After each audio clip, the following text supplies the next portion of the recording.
Welcome to the Dealmaker Show, the number one place for entrepreneurs and dealmakers to learn about leveraging and generating status, frame control, and narrative power to close big deals.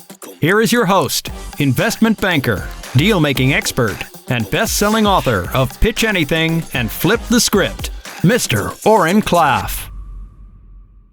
I'm Oren Klaff. This is the Dealmaker podcast. I'm here with Bill Li, the CEO of Knightscope. Bill, thank you for coming. I always then see somebody with these incredible backgrounds. You know, this is status number 101. I tried to put a warehouse in my background. So people go, hey, you're not, in a tiny little cubicle, but then you ump the status game to boss level 99 with the robotics factory. So thank you. That's what you got to do, Oren. Greetings from Silicon Valley. Thanks for having us. Yeah. Okay. So I watched some of your previous interviews and everybody lobbed, a bunch of softball questions at you. Okay. We're ready. I'm ready. Let's go. You aren't getting those ones anymore. But in order for me to throw some hardball questions, I think, and you dutifully went through the really important stuff.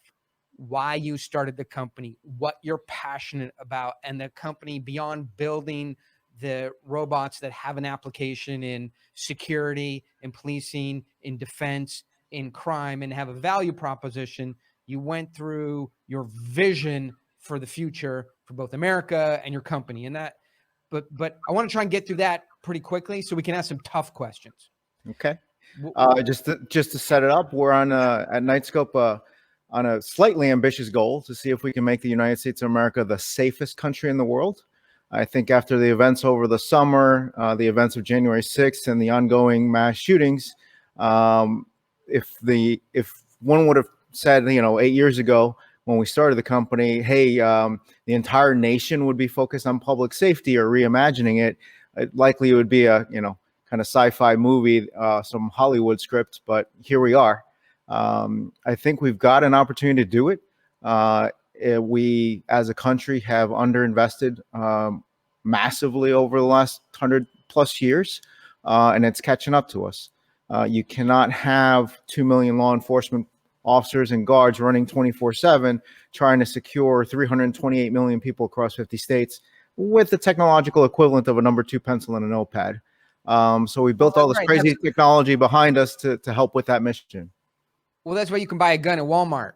Right. So, if the security guard is not in your really local area, then you can just, go ahead and defend yourself. But so how did this all come about?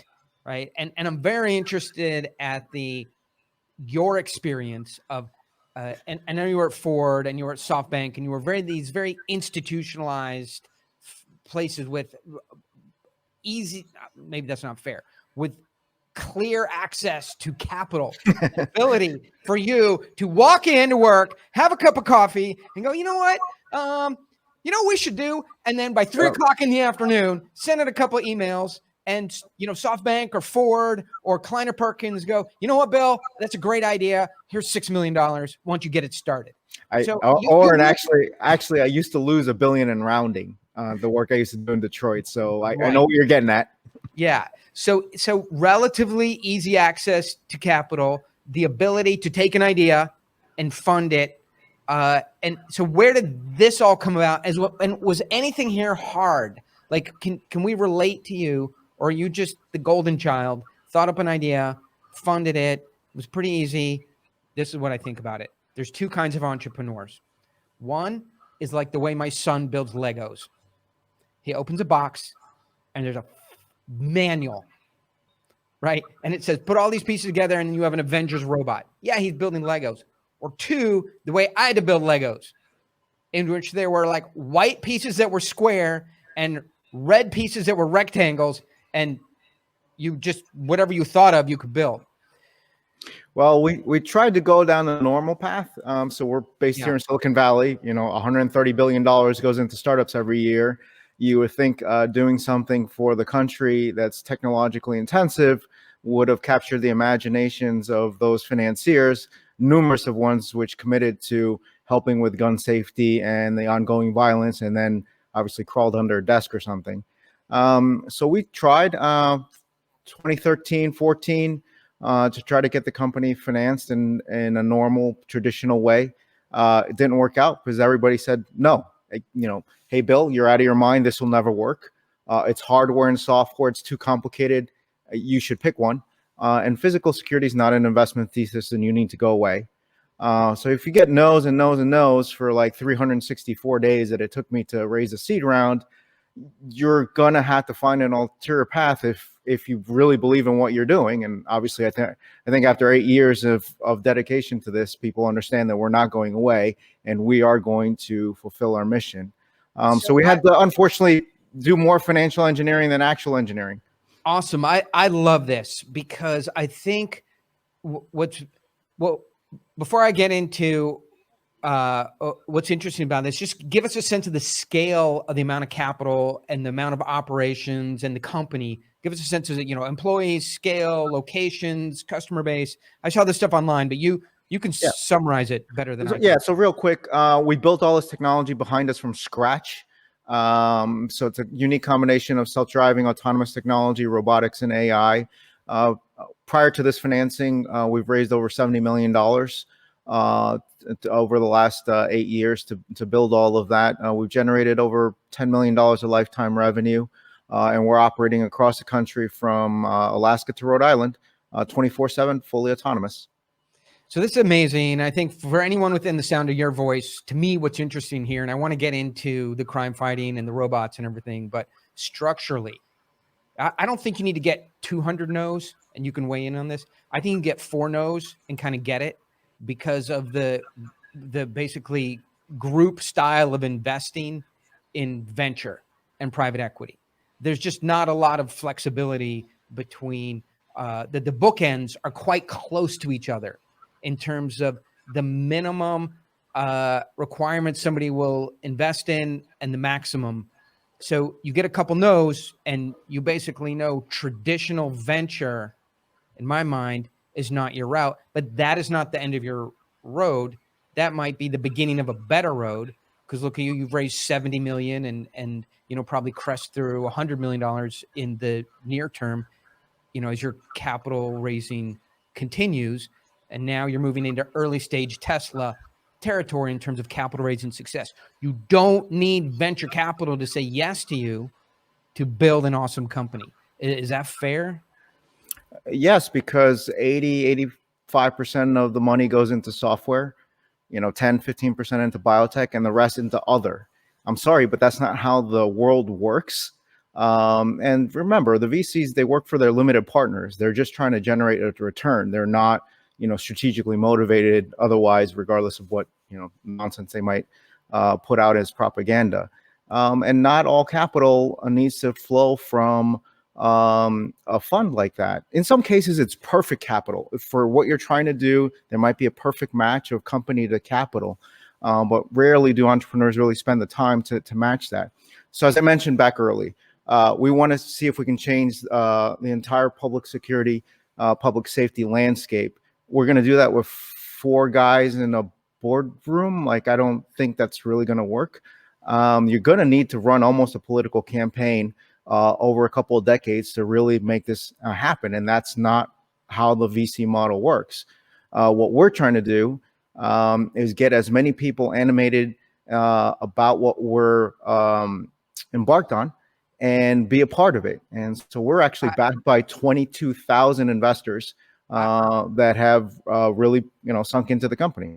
I love this for so many reasons because, and this is not a bash the venture pinata. They've obviously started great companies, but we can bash the venture guys for a little bit because you go in with a broad vision like this, and they go either they'll voice it or they'll behave this way in their actions. Hey, Bill. Hey, Oren. Hey, Joe, Tim, Susan. Pierre, Prajesh, whatever. That's a great vision you have. Except for here's your new vision if you want our money. And by the way, it's a lot smaller, it's a lot more tactical, and it's a lot more finance. It's more in their wheelhouse, right? They one of the problems is they don't have necessarily subject matter expertise in what we're doing. So generally, you're going to stray away from that. If you built social media apps all your life and a social media app company shows up on your doorstep, you think you can help them, that probably resonates more than, hey, we're going to combine a bunch of really complicated and difficult technologies and go after a problem that you think the government's going to fix for you. Right. It's great. So, so finance is living proof that finance is possible at a large scale without venture. Well, people, I want to get off of venture here because we can spend 2 hours beating up venture, but if you really look at the numbers, I mean, venture is something like 6 or 8% of the actual investment capital. It's just the easy. They do the most amount of marketing, have the most amount of highlights, and it is. I mean, if you want to play football, there's many places in the world and in Canada and the United States you can play professional football besides the NFL. But nobody could mention any other place to play professional football. I'll tell you let me tell you the funny story. Yeah. So the VC community is not to beat up on them, just facts. The world is changing. They dump a bunch of money in every sector to disrupt it, right? Education, government, finance, whatever you want to go disrupt. But if you want to change the fundraising process, you can't do that. Don't disrupt that, because I want my 2 and 20 like that. That is, I think, comical in my eyes, where they want entrepreneurs to push the envelope, but don't change the one thing that's really important to them. Indulge me for 30 seconds. I sat with Guy Kawasaki many years ago. I haven't seen Guy in ages, but go ahead. And it's Garage Ventures. That's what it says on the door. So I helped the company present a deal, and they go, we'd like to see the revenue a little more seasoned. We'd like to see more scaling, in the user count. We'd like to see it nearer to profitability. We'd like to see the team holes filled out a little bit. I said, Guy, come here. What does that say? That says Garage Ventures. No, right? No, if I had all that Garage stuff, commercial banking. Yeah, if I had all that stuff, I'd go to Bank of America. All right. Not here. What are you thinking? And but yes, absolutely. So amazing. Hey, listen, but at the flip side, there's 1 or 2 firms that are absolutely awesome out of the 1,000. They do a lot of great work, very respectful of founders, and understand what they're going through because they have been. Look, but in a lot of cases, have to say that. I know you're a public figure, and you have to say no. that. But we'll allow it. I've said this before. Your business model is to be wrong 9 times out of 10. Don't walk around with an attitude like you're right 9 times out of 10. That's the huge problem. Yeah.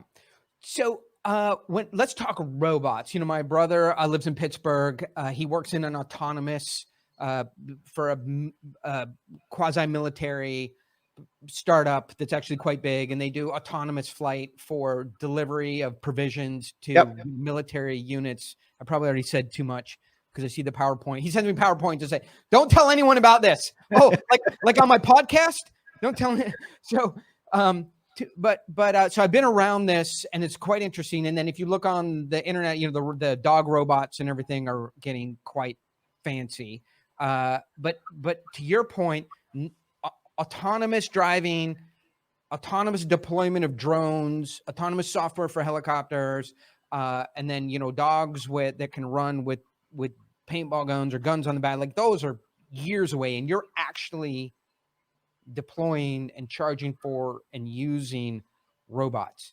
So help me understand, or help everybody understand, like, what's real in robotics today. When is what going to be one in your house? Putting Knightscope aside for a moment, we're the technological equivalent of the 1970s for the PC industry. We're just leaving the laboratory. There are a couple of companies here and there. You're just getting out of the hobbyist category.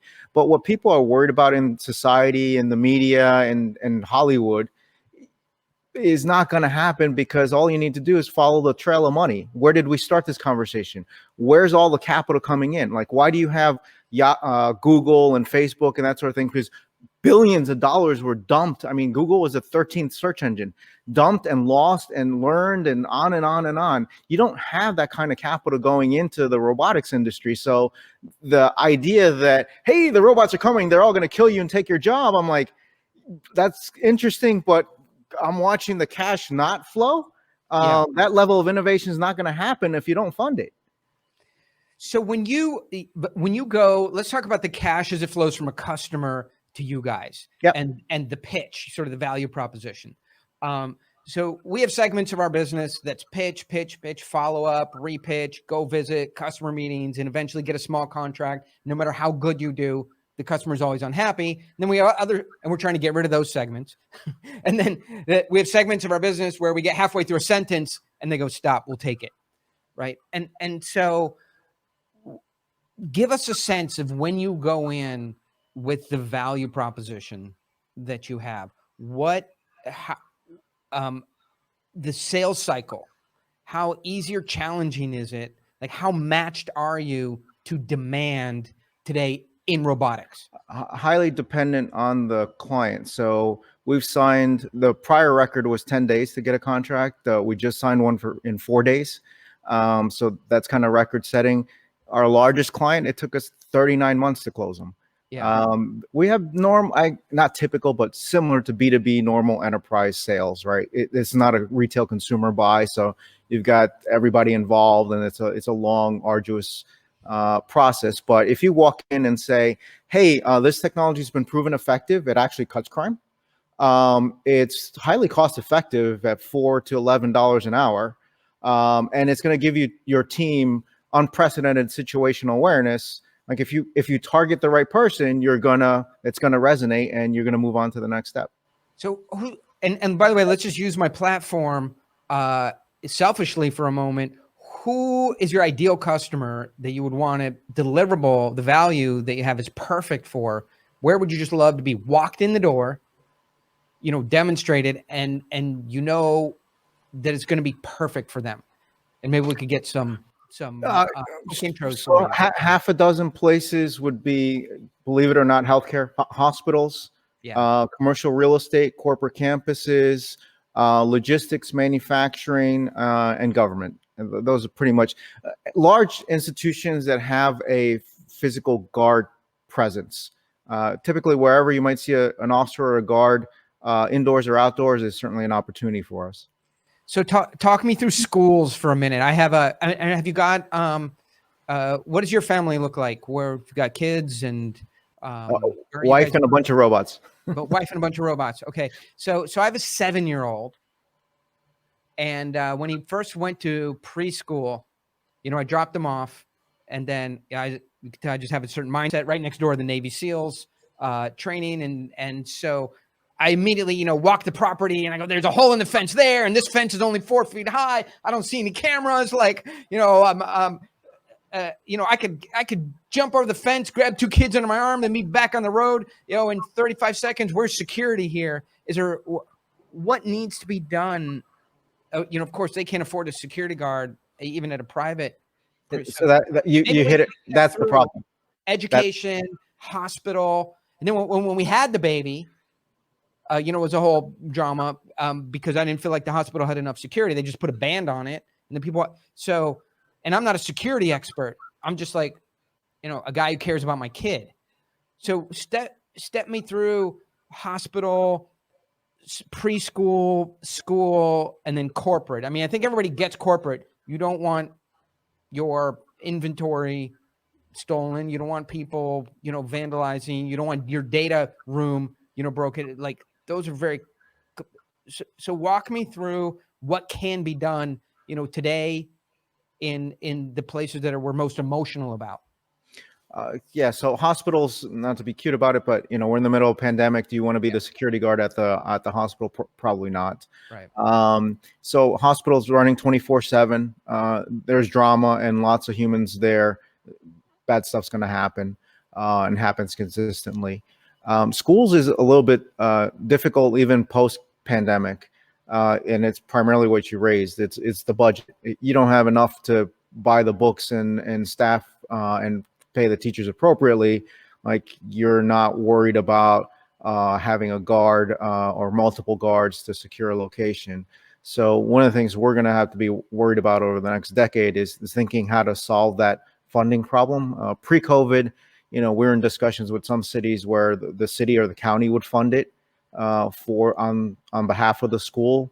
Some private institutions, we do have clients that are in education, do have the budget or the endowment to do it.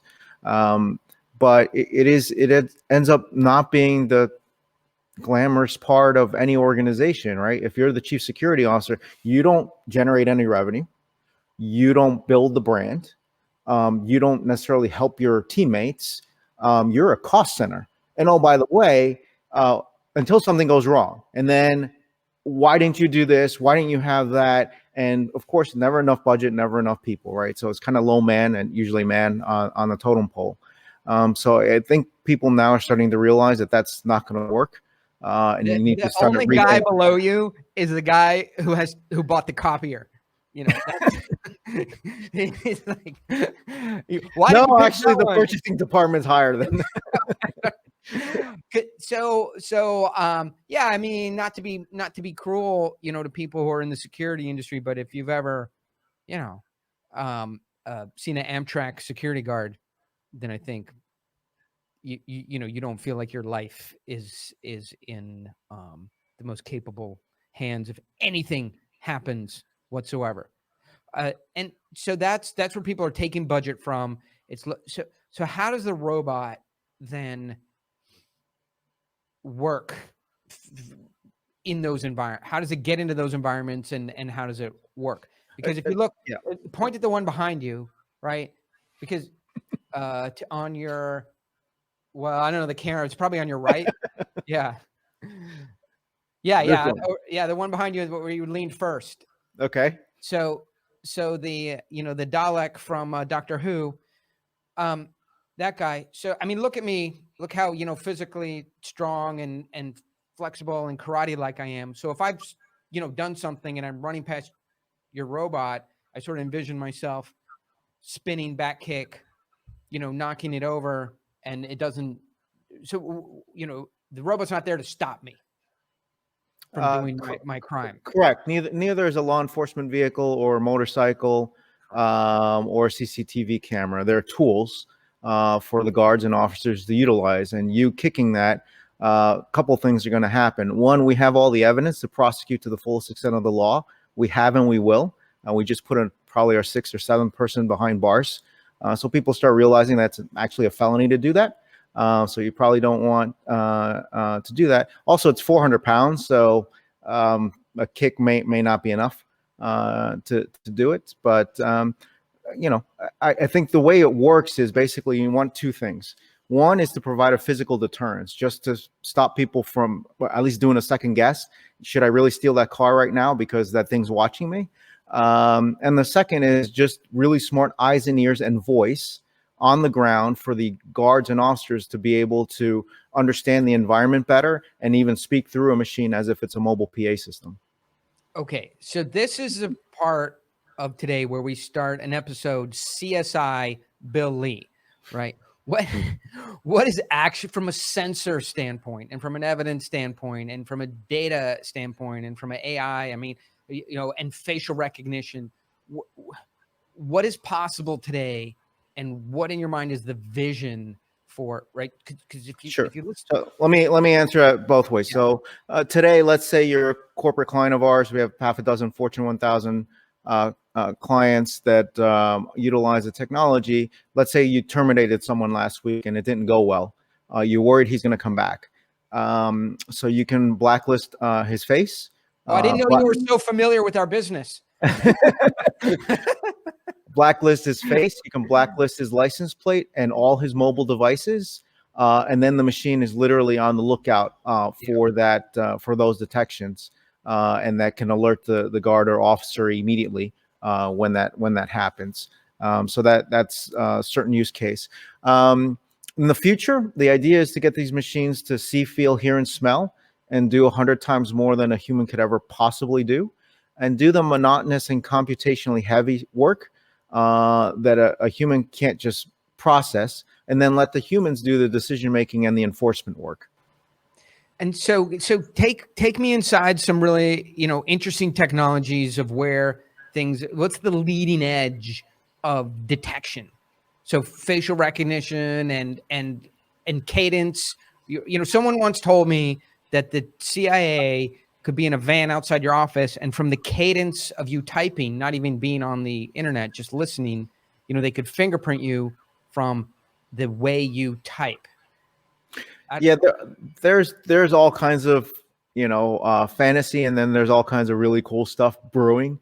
Things I get excited about. There's someone working on the technological equivalent of taking a dog's nose and putting it on a chip. That's super exciting. Today we can treat this mobile device as if it's a license plate, and within 400 feet of a machine, read the MAC address off of that. Yeah. And let's say you show up at a data center and you've got 3 signals coming off of you, like high risk of industrial espionage. We should probably flag that person. Or this actually happened. 3 kids decided to go steal a bunch of stuff out of a retail establishment. We narrowed down all the detections to 8 that we thought were suspicious or close enough to the machine at that point in time. Blacklisted them, and of course, they always come back. And then they get busted thereafter. So there's a lot of cool stuff, things that we want to add to the machine to be able to listen for someone screaming help, or car starting, or glass breaking, or a gunshot. I mean, there's all things that are technologically capable of being made. It's just, it's time, money, and resources. So I think what's funny and ironic here is because of how you've scaled, and now the corporate customers you have and the business you have, you are now a venture capitalist, right? Because people have to come to you and say, we have this detection technology, we have this facial recognition, and you're going, well, I'd like to see it seasoned a little bit more. And no, we're actually we're more poignant than that. So I'm a hardcore execution guy. We do a lot of R&D, mostly D. If we can't ship in 3, 6, 9 months, we're not working on it. And putting 2 startups together, that's high risk for definite failure. So we just, politely, just until it's in full scale production, we're probably not talking to you. The student becomes the master. It's very ironic. So, the other thing is, obviously, from hearing your description of the capabilities, the detection capabilities, and it should come with stickers that say, don't F with us, because this thing is going to detect you. It's going to record you. It's going to provide the data. Either you're going to provide the analysis. Admissible in court. Either you're going to do the analysis, or you're going to provide enough data that somebody very sophisticated can then do the analysis and find the individual. So I look at it, and I know none of the Wall Street analysts, CNBC or Mad Money, ask you this, but you look at the robot. It's like a Tesla that somebody has painted very, it's blue and gray and white, and it's kind of, I wouldn't say it's cuddly, but it's got this feel good look to it. Like, more like a, I don't want to insult the device, but it looks more like an information booth or a vending machine or something, helpful, or something you would want around, rather than what I would do, which is like matte black, silver black, with the skull and crossbones on it, and then red LEDs, and then like kills, like the like the World War II pilots, number. Oh, yeah. For every catch the robot has, it should have a skull and crossbone, and the kill, and then like the shark. We're not in a theater of war. We need to operate in society. All right. I'm listening to a lot of gray man novels right now, but there had to be some design considerations of, do we want it to be, ominous and foreboding? You're at the fine line of, I need to provide a minor intimidation factor without being over the top. But you got to be, soft, every radius, every curve, every surface, every font, every color that we pick, to make sure that it'll be quote unquote acceptable to operate in society. I should say in the US, because not everything should apply, globally. And I think we got it in the right quadrant, at least. If clients are signing and renewing, if people are taking robot selfies all day long and girls are kissing the machine, like, I think we might have gotten the mix at least notionally correct. So yeah, really interesting. But I feel like at least if there's one thing you could take from here, some skull and crossbones for the captures. Just for at least the sticker. I mean, you're not going to send me an invoice for the advice, are you? I mean, for good advice like that, it should be paid for. I'll have that trademarked here by the end of the day. Give us a couple good stories that and I know you. One of the problems is in your business, probably the best stories are confidential and private, but it's just same in our business and anything. But is there anything you could share that is a great story of the device in action? Yeah, I think one comes to mind, which is, I think your audience would probably ascertain that most officers and guards are doing this most of the time, like 95% of the time, 98% of nothing's happening, right? So the statistical probability of us being at the right place at the right time, something wrong happens, we're able to help, and the client tells us, it's almost zero. So I was waiting for it's going to be year 15 before we got our first, hey, we did something great. But a few years ago, I was driving, I was in a car in New York, I remember vividly, and my co-founder calls me. He says, "You're not going to believe this." He says, "We got our first win." I said, "What are you talking about?" He says, "Yeah, we just helped a law enforcement agency issue an arrest warrant for a sexual predator." What? And that was a few years ago. And if you go to knightscope.com/crime, you can see the long list of stuff. Yeah, that I went there. We just got started. And I mean, we've got 70 plus machines under contract. I mean, it's really early days. And to have a win, much less, more than one, to me is just fascinating. And so let's go back to the schools, because I never let you finish that line of thought. So how schools? So one way to use the technology would be a little bit of the opposite of detecting something. How about the exception? So if we were to secure a school properly, only these license plates, only these people, the faculty, parents, and students, and only these signals are allowed on campus. Anything else that's not on the list gets flagged, right? And so that way you could better secure a location, but you have to have everyone kind of play ball and opt in. And that would be a much more thoughtful way to do that. But it comes down to dollars and money. And, one thing we've been kicking around with one of our investors is, at some point in time, we're going to have to figure out some philanthropic way to have people be able to support the institutions that really need the help, that don't have the budget. So there's, started doing some financial engineering when we got the company going. Why stop now? Yeah. Well, I mean, it drives you crazy, right? Because I kind of think about it like the people I know who say, yeah, I hired my neighbor's kid, she's 14, to watch our kid when we go to the movie as a babysitter. I mean, the thing you care about most, the fucking world. You go out and you go, where can I find a human for $11 an hour that has never done this job before, that is 14 years old, but that doesn't know it makes no sense. Like, I'm looking for a babysitter for $80 an hour. You're making my point here. Like, everyone worries about the robots.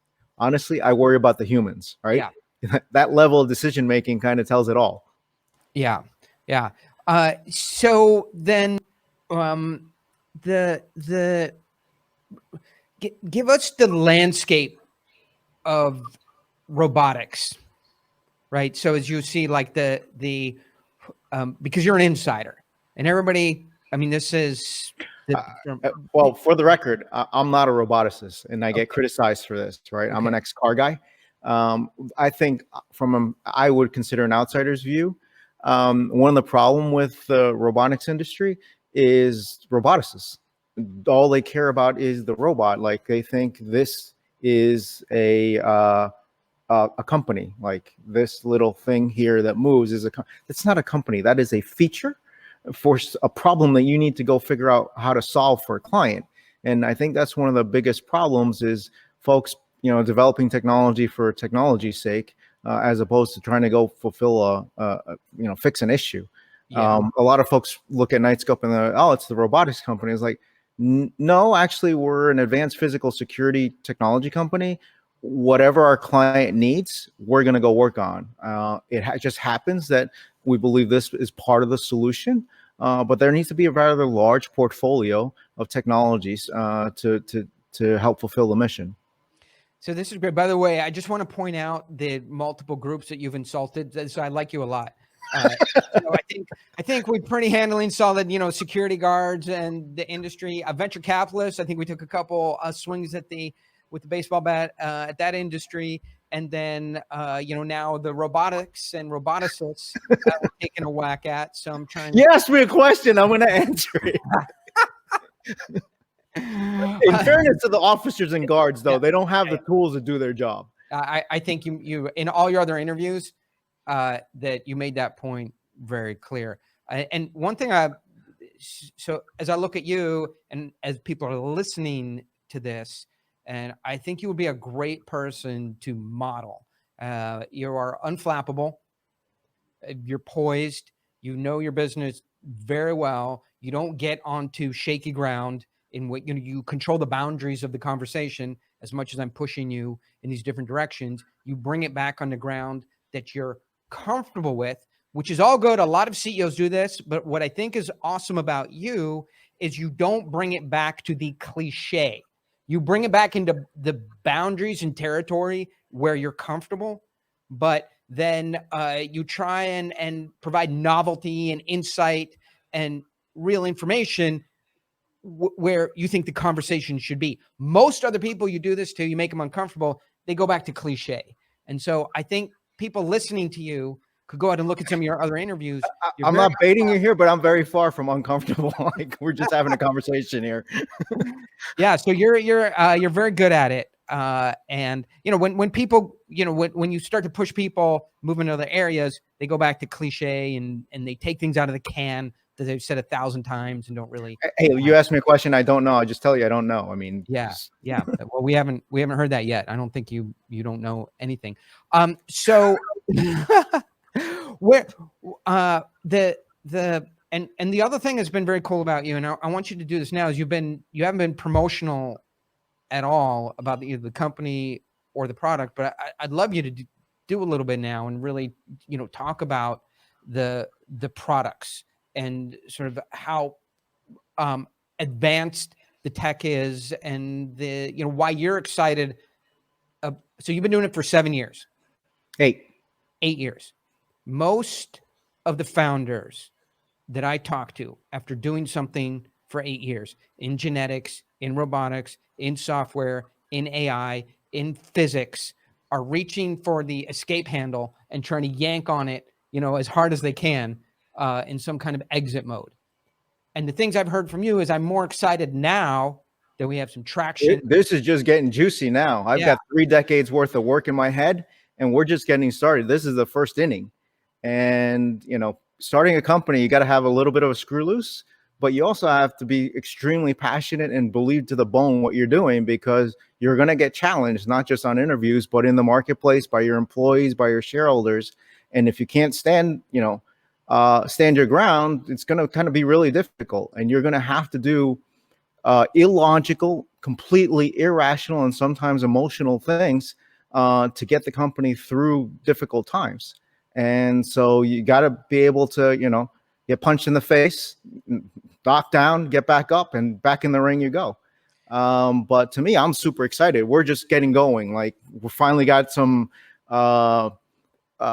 clients that we really understand what they need. Now we can start building. We got additional resources, and we can start growing the company. And I think what you're talking about is a difference between starting a feature and really starting a company, and starting a company that you want to be in, to make a mission happen. And clearly that's where you are, because after 7 years, I know thousands of entrepreneurs, and after 7 years, they're 8. In 8. Yes, actually, yesterday technically was our 8th anniversary. Yeah, congratulations. There's just, most entrepreneurs are trying to exit or get out or do something different, And again, you want to double down, which is amazing. So that, but why? What is inside of you? Like, is there a wound inside of you you're trying to fix? Where's this passion being driven from about it? I mean, it's a few things. I was born in New York City. Someone hit my town on 9/11. I'm still profoundly pissed off about it. So the rest of my life, I'm dedicating to better securing our country.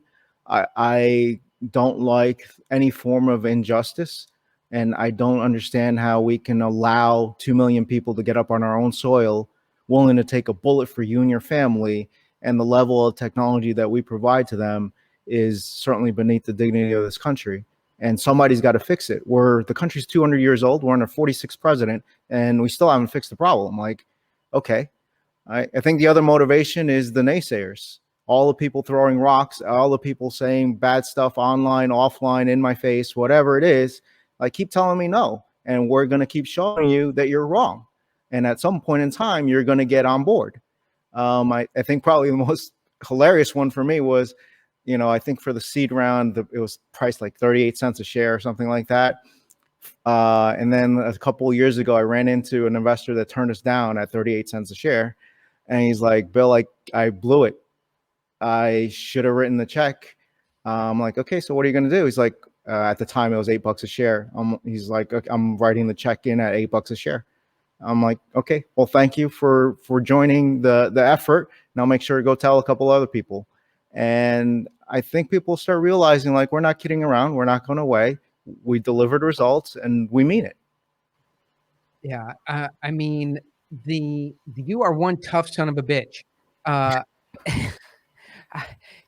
I meet people get 3 no's and then they come in and hire me, after getting 3 no's and saying, well, nobody will, and usually the story is bad and wrong and we can help fix it. But so what have you discovered about talking to investors over this journey that somebody who is 5 or 6 years behind you should know? Or I'll give you an easy out. Each situation is just a snowflake. There's no universal principles, and you just got to dig deep and figure it out.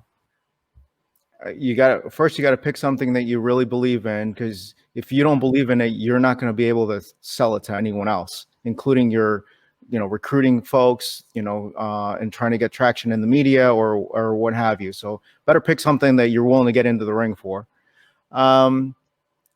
Second, you got to spend the time.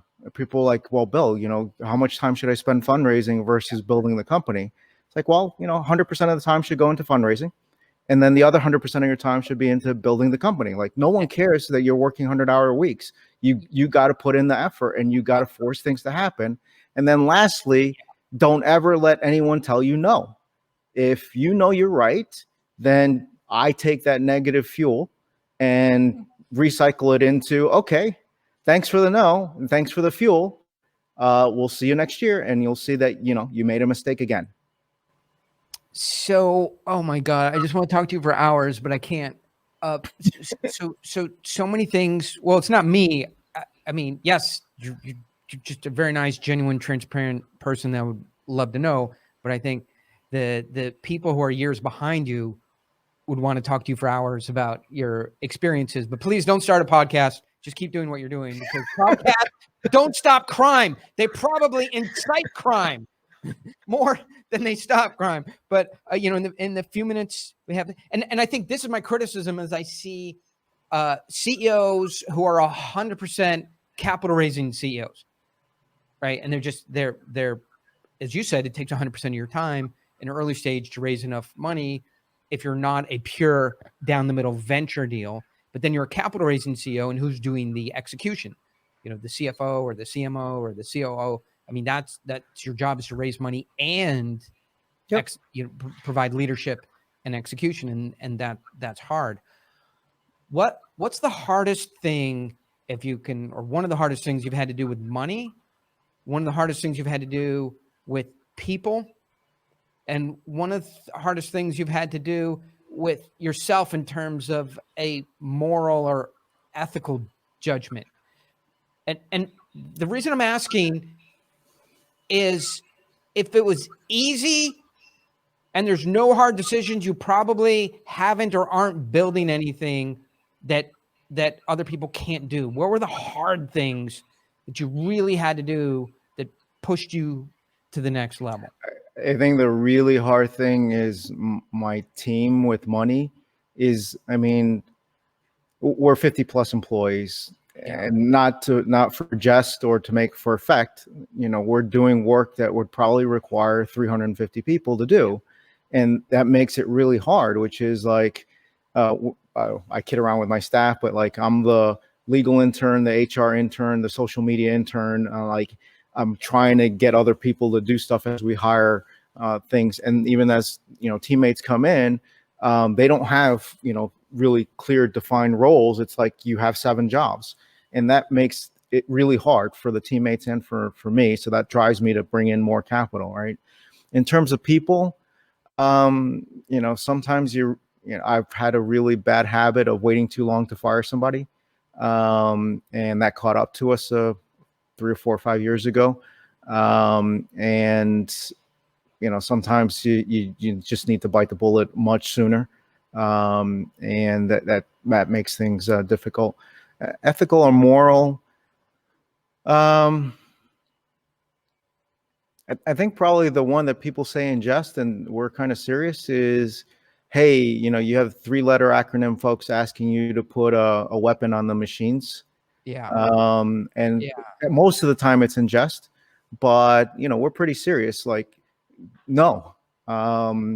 I think, you know, if you want to build a new set of technologies and get the country to operate in a different way, like the last thing you need to be doing is tasing anyone, right? And I think that's kind of a bright red line for us. I'm sure others someday will cross that line, but it won't be us. Yeah, I'm just pausing on that. That's really interesting to hear. So you guys are not, so there's not military applications? Oh no, there are. The federal government's a huge opportunity. I mean, just think around, you know, the military police around an Air Force base, securing all the supplies, force protection. I mean, there's a ton of opportunities. It doesn't mean we need to be on the battlefield. I mean, it'd be our greatest honor. Like our first federal contract is actually with the U.S. Department of Veterans Affairs. I mean, we're all teary-eyed over here. Like we get to protect and serve those that protect and serve us. I mean, geez, you know, mind blowing for us. Yeah. I want to go back just I know you have to, as you told me, you've got a hard stop. And I just want to go back to one thing around capital raising that's very interesting to me. So you have a large number of smaller investors, which I love. It's a syndication. And so you have, what comes when you get one large investor, you do a traditional sort of Series A, Series B, you pretty much get handed a board of directors and advisors. And now they have quite a lot of oversight or even firing ability over you, the CEO. But you are, because the route you went, you're able to execute on your own vision, make your own decisions, and add the people that you want on the board of directors, and you can maintain control. Looking back at the venture meetings you've had and the route that you've ended up taking, which is staying in control, it's a big theme for me, is control. How happy are you that you don't have that oversight from an investor, you know, of the board or control over you? Share with me your thoughts on those two routes. I have a huge problem the way companies are funded and governance is done primarily here in Silicon Valley. Yeah. So in the public market, someone buys 5% of your shares. It's an emergency board meeting. Call the PR crisis communication people. We have an activist single shareholder. You can figure out the acronym. Yeah. In the private markets here, someone buys 20% of your company, steals 2 board seats, and you send out a celebratory press release like, I don't know. If it's the right fit, then absolutely just go for it. If you're Mark Zuckerberg retired, you've got a general partner with him that they're going to help you with your social media app, like do that all day long. Just sign the term sheet, be done with it. but I don't understand, like, why does a founder get to recruit the team, figure out the technology, figure out the brand, figure out the real estate facilities, decide everything, but you're not allowed to architect the right board member at the right time in their career, a collaborative one, something the SEC would opine on and say, yep, that's the right fit, one that looks diverse enough and really reflects not only society, but a way to help you long term. Like, I don't understand this. And oh, by the way, at 50 employees, it's a tiny department at Ford Motor Company. Like, what the heck do you need a board for? Like, you really need to focus on growing the business. Now, obviously, since we publicly stated that we're contemplating a public listing in some form, I'm actively looking, for 4 independent directors that can help move the company forward and be advisors. I have 22,000 investors.